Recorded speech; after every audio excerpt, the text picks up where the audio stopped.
Hello and welcome. We are doing chapter 4 Human Development और आज हम पढ़ने वाले हैं इसके बारे में फैक्टर्स इन्फ्लुएंसिंग डेवलपमेंट। ओके, तो मतलब ऐसे कौन से फैक्टर्स हैं जो डेवलपमेंट को इन्फ्लुएंस करते हैं उसके बारे में हम समझेंगे। नाउ यू ऑल नो कि जो भी है हमारे जैसे भी हम हैं it is because of our heredity plus environment causes.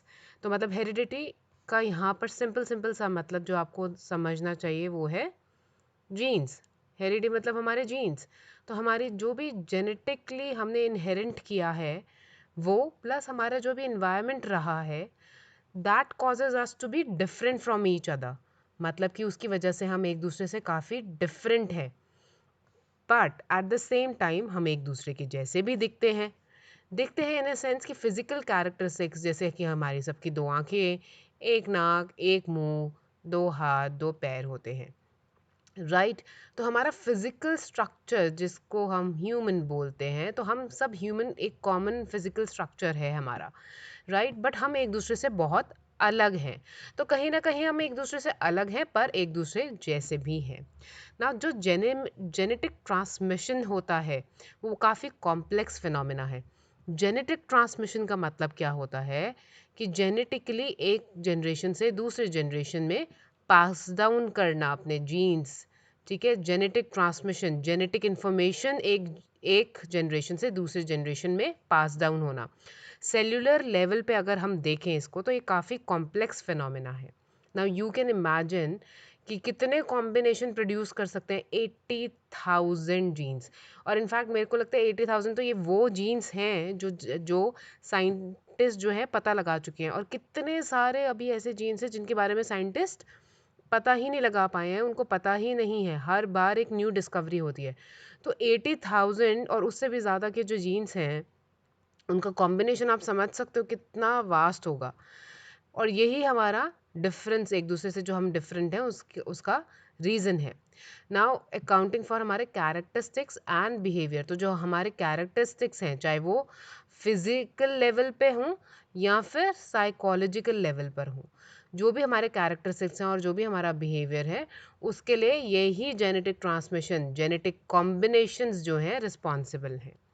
Now, the actual genetic material of a person's heritage is known as genotype. वैसे हम जीनोटाइप और फिनोटाइप पहले भी किसी एक लेक्चर में हम डिस्कस कर चुके हैं। जीनोटाइप क्या होता है कि जो भी आपका जेनेटिक मटेरियल है, जो भी आपकी जेनेटिक हेरिटेज है, वो होती है आपकी जीनोटाइप। ठीक है, और फिनोटाइप क्या होता है? फिनोटाइप होता है उस जीन का एक्सप्रेशन, कि वो कैसे एक्सप्रेस करेगा वो जीन अपने आप को, जो कि ऑब्जर्वेबल होना चाहिए और मेजरेबल होना चाहिए कैरेक्टरिस्टिक्स। ठीक है, फिजिकल ट्रेट्स इसमें इंक्लूडेड होते हैं जैसे कि हाइट, वेट, आई का कलर, स्किन का कलर। ठीक है, और साइकोलॉजिकल एट्रीब्यूट्स भी होते हैं जैसे इंटेलिजेंस यानी कि आईक्यू का लेवल, आपकी क्रिएटिविटी कितनी हाई है, एंड आपकी पर्सनालिटी, ओवरऑल आपकी पर्सनालिटी या उसको बोल सकते हैं टेम्परामेंट आपका कैसा होगा। ठीक है, तो फिनोटाइप जो है फिजिकल एक्सप्रेशन है। फिनोटाइप मतलब फिजिकल एक्सप्रेशन, कि कोई जीन अपने आप को आपकी बॉडी में फिजिकली कैसे एक्सप्रेस कर रहा है। और जीनोटाइप मतलब जेनेटिकल हेरिटेज, जेनेटिकली जो आपने इनहेरिटेंस किया है। ठीक है, फॉर एग्जाम्पल आपकी हाइट। अब आपके पास लॉन्ग हाइट का जीन है, शॉर्ट हाइट का जीन है, कैसा जीन है वो हमें आपकी हाइट से पता चल रहा है। मान लो कि आपके पेरेंट्स की जो है, मान लो आपके पेरेंट्स में से किसी एक पेरेंट की ग्रीन आइज़ है और आपके किसी एक पेरेंट की ब्लैक आइज़ है। ठीक है, अब आपकी ग्रीन आइज़ भी हो सकती हैं या फिर ब्लैक आइज़ भी हो सकती हैं। अब ये कौन डिसाइड करेगा? तो लेकिन आपके पास जीन दोनों ही टाइप के हैं। Genetically you will have green green eyes के लिए जो रिस्पॉन्सिबल जीन है वो भी, और जो ब्लैक आइज़ के लिए है वो भी। लेकिन फिनोटाइप क्या है? एक्सप्रेशन। लेकिन उसमें क्या हुआ, अगर आपकी ग्रीन आइज़ हैं तो उसमें ये हुआ कि जो ब्लैक आई वाला जीन्स है वो कहीं रिसेसिव है, मतलब अपने आप को उसने एक्सप्रेस नहीं करा, फ्लरिश नहीं हुआ, खिला नहीं। ठीक है, और जो ग्रीन आइज वाला जीन्स है उसने अपने आप को एक्सप्रेस कर दिया, इसलिए आपके आई का कलर ग्रीन है। तो ये होता है जीनोटाइप और फिनोटाइप। फिजिकल, जैसे हम हाइट, वेट, आई का कलर, हमारे स्किन का कलर, हमारे हेयर का टेक्सचर, हेयर कर्ली हैं, वेवी हैं, कैसे हैं, तो ये जो फिजिकल हमारे एट्रीब्यूट्स हैं ना, ये हमारी जीन्स जैसे एक्सप्रेस करते हैं उसके बेसिस पे है। तो ये फिनोटाइप हो गया। और सिर्फ फिजिकल नहीं बल्कि साइकोलॉजिकल कैरेक्टरिस्टिक्स, हमारा आईक्यू लेवल। अब पेरेंट्स के आईक्यू बहुत अच्छे हैं, तो अगर जेनेटिक म्यूटेशन में कुछ गड़बड़ नहीं हुई है, अगर कोई जेनेटिक डिसीज़ नहीं है, कुछ इनहेरिटेंस ऐसे कुछ गड़बड़ नहीं है, तो चांसेस आर हाई कि आपका आईक्यू लेवल अच्छा होगा, क्रिएटिविटी में अच्छे हो गया। अगर अगर जैसे जिसके मदर फादर सिंगर होते हैं, या उनको चलो अपॉर्चुनिटी नहीं मिली लाइफ में, एनवायरनमेंट वैसा नहीं मिला, वो अलग बात है, लेकिन अगर उनके पास जेनेटिक मटेरियल है तो आपके पास भी वो जीन्स आ सकते हैं कि आपकी भी क्रिएटिविटी अच्छी है, आप म्यूज़िक में बहुत अच्छे हो, आप डांस में बहुत अच्छे हो, आप पेंटिंग में बहुत अच्छे हो, किसी भी चीज़ में। ठीक है, इसी तरीके से पर्सनालिटी और टेम्परामेंट, मतलब साइकोलॉजिकल ट्रेट्स भी काफ़ी हद तक हमारे पेरेंट्स से हमें इनहेरिटेंस में मिलते हैं। तो फिनोटाइप हर वो चीज़ है जो आप ऑब्जर्व कर सकते हो, देख सकते हो, और जीनोटाइप जो है आपका जेनेटिक मटेरियल है। I hope this difference is clear to you. The observable characteristics of individual are result of the interaction between person's inherited traits and the environment। मतलब कि जो भी हमारा इंडिविजुअल कैरेक्टर, जो भी हमने जीन लिया, इनहेरिटेंस किया, उसका जो भी हमारा जेनेटिक जीन जो भी हमने इनहेरिटेट किया है, उसका इंटरैक्शन, मतलब उसका इंटरैक्शन हमारे इन्वायरमेंट से क्या है, वो बताता है। वो होते हैं हमारे ऑब्जर्वेबल कैरेक्टरिस्टिक्स। ठीक है, मतलब कि हमारे जीन्स जो हैं इंटरैक्ट करते हैं हमारे इन्वायरमेंट से। मान लो जेनेटिकली को आपने इनहेरिटेड किया है कि आपके म्यूज़िक एबिलिटी बहुत अच्छी है, ठीक है, you are very good in music, लेकिन आपको इन्वायरमेंट वैसा नहीं दिया गया, तो वो जीन कभी फ्लरिश ही नहीं करेगा। वो जेनेटिक क्वालिटी आपके पास होते हुए भी कहीं पे वो दब के रह जाएगी, क्योंकि उसको वैसा एक्सप्रेशन करने के लिए मौका ही नहीं मिला। अगर हम आपको उसमें डालें, म्यूज़िक की क्लासेस में डालें, ठीक है, और आप म्यूज़िक सीखो और थोड़ा इन्हांस करो, रिफ़ाइन करो, तो वो जीन अपने आप को एक्सप्रेस कर पाएगा। तो एनवायरनमेंट होना बहुत ज़रूरी है। सिर्फ जेनेटिकली आपके पास अच्छा जेनेटिक ट्रांसमिशन हुआ है, अच्छा जेनेटिक मटेरियल है आपके पास, उतना काफ़ी नहीं होता। आपको इन्वायरमेंट भी तो वैसा मिलना चाहिए। तो जो हमारे ऑब्जर्वेबल कैरेक्टरिस्टिक्स होते हैं, वो जेनेटिक ट्रेट्स प्लस इन्वायरमेंट पे डिपेंड करते हैं। तो इन्वायरमेंट बहुत इंपॉर्टेंट रोल प्ले करता है। ये एक तरीके से आप कह सकते हैं नेचर और नर्चर वाली चीज़ है। जितना इम्पोर्टेंट ये बात है कि नेचर से हमें क्या मिला है, उतना ही इम्पोर्टेंट उसको नर्चर करना भी है। अगर नेचुरली आपके पास अच्छे जीन्स हैं, लेकिन उसको नेचर आपने नर्चर नहीं करा, सो नेचर तो आ गया आपके पास, नेचुरली आपके पास अच्छे जीन्स कॉम्पोजिशन तो आ गई, लेकिन अगर आपने उसको नर्चर नहीं करा, एनवायरनमेंट में उसको वैसा नहीं दिया, फ्लरिश नहीं करा, तो फिर इट इज़ वेस्ट। सेम इसको सबसे अच्छा एग्जाम्पल समझ सकते हैं ऐसे कि आपने देखा है आईक्यू लेवल ऐसा नहीं है कि सिर्फ आप लोगों का बहुत अच्छा है। ऐसे लोग जिनको पढ़ाई का मौका नहीं मिलता लाइफ में, जो बहुत हम्बल बैकग्राउंड से बिलोंग करते हैं, ठीक है, जो पढ़ाई नहीं कर पाते, उनमें भी टैलेंट कितना कितना छुपा होता है, लेकिन ये है उनको मौका नहीं मिलता है।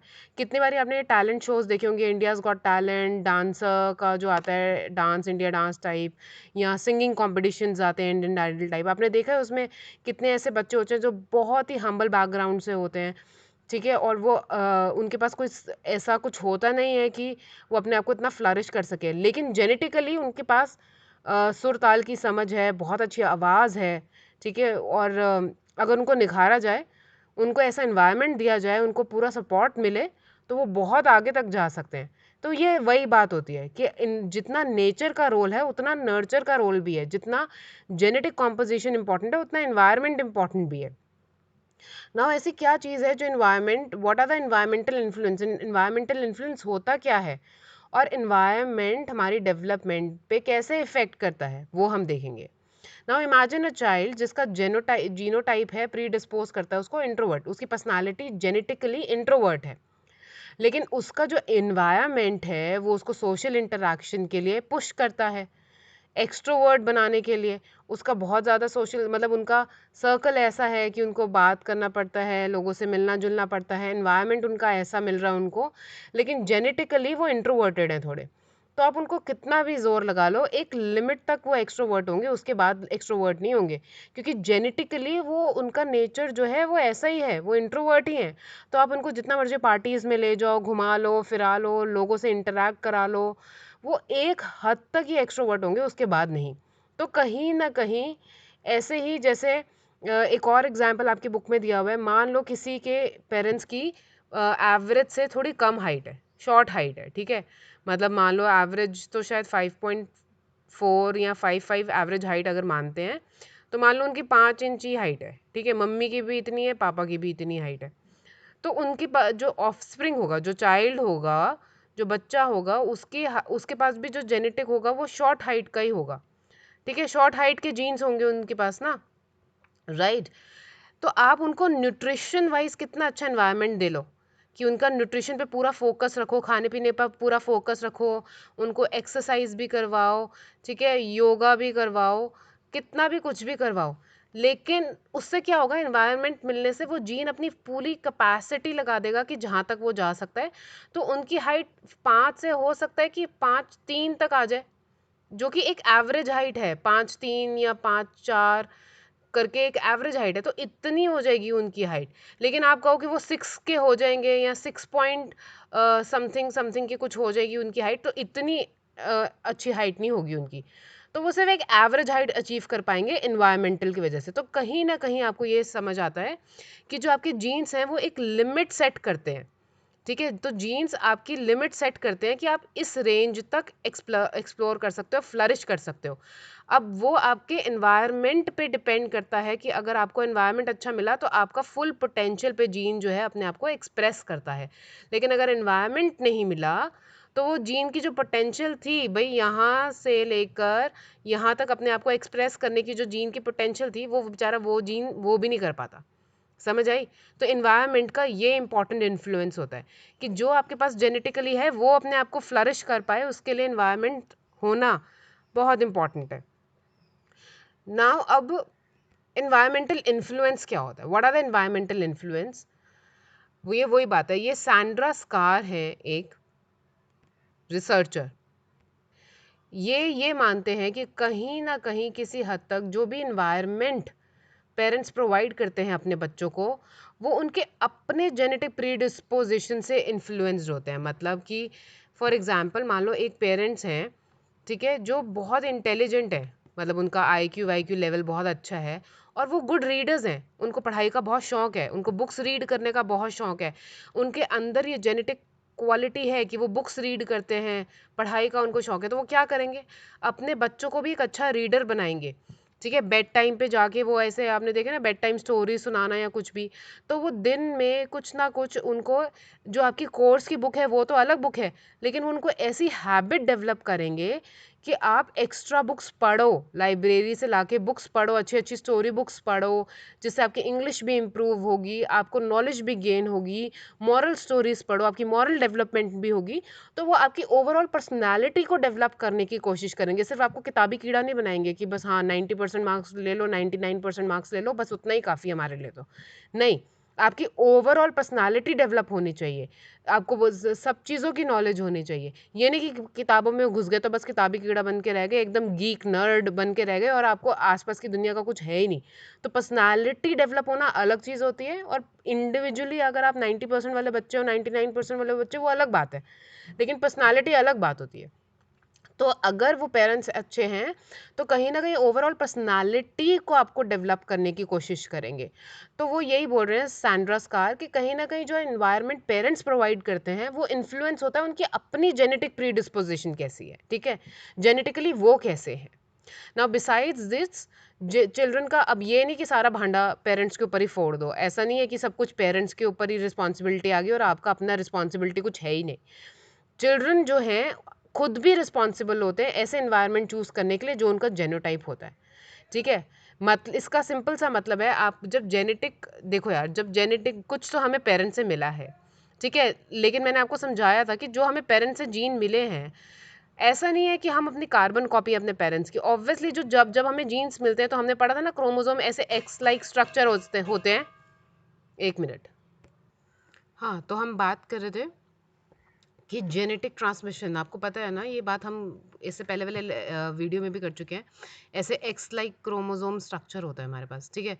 और मैंने आपको बताया था कि जब ये क्रोमोसोम जो है इंटरचेंज करते हैं, जेनेटिक म्यूटेशन क्या होती है कि हमें मदर से 23 क्रोमोसोम्स मिले, 23 क्रोमोसोम हमें फादर से मिलते हैं, ठीक है, 23 फादर से मिलते हैं, एंड दैट इज़ हाउ हमारे पास टोटल सेट ऑफ 46 क्रोमोसोम होते हैं स्टार्टिंग में चाइल्ड के पास, राइट। तो जो क्रोमोसोम जब जेनेटिक ट्रांसमिशन हो रहा होता है तो ये जैसे क्रोमोसोम्स होते हैं, तो ये आपस में जेनेटिक म्यूटेशन कैसे होती है, मैंने बताया था ना कि ये वाला हिस्सा जो दूसरा क्रोमोसोम है ये वाले हिस्से से इंटरचेंज करते हैं, ठीक है। जब सेल की डिवीजन होती है, माइटोसिस मियोसिस की जो प्रोसेस होती है, that is how genetic mutation take place. तो जब जेनेटिक म्यूटेशन होती है तो इसीलिए हम जेरोक्स कॉपी नहीं होते हैं, कुछ तो डिफरेंट होता है, हमारी एक इंडिविजुअल पर्सनालिटी भी होती है।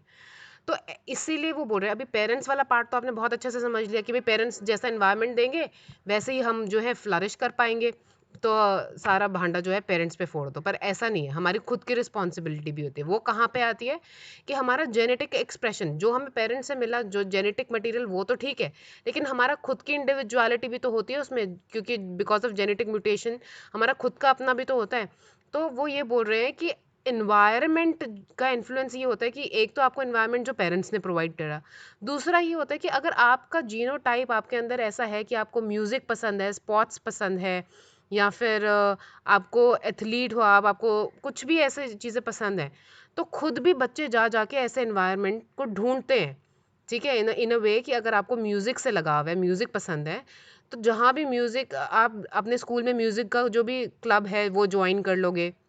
म्यूज़िक में आप पेरेंट्स को बोलोगे नहीं मुझे तो म्यूज़िक सीखना है, आप मेरे को अलग से कोचिंग क्लासेस म्यूज़िक की दिलवाओ, गिटार सीखना है, पियानो सीखना है, व्हाटएवर, आपने सिंगिंग सीखना है, तो मुझे अलग से ये ट्यूशन चाहिए। पढ़ाई तो ठीक है मैं कर रहा हूँ, लेकिन मुझे ये भी करना है।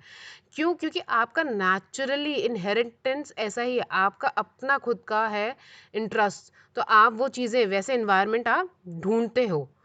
तो ये भी बात होती है। तो ऐसा नहीं है कि सिर्फ पेरेंट्स का जो एनवायरनमेंट प्रोवाइड करता है वो इन्फ्लुएंस करता है, हम खुद भी अपने जीनोटाइप के हिसाब से जो भी हमारे अंदर क्वालिटीज़ होते हैं, जो भी चीज़ें हमें अट्रैक्ट करती हैं, हम जा जाके ढूंढते हैं वैसा एनवायरनमेंट, ठीक है। सो दीज इंटरैक्शंस जो भी होते हैं हमारे जो होती हैं जेनेटिक और एनवायरनमेंट में, ये ओवरऑल हमारी पर्सनालिटी को बनाते हैं।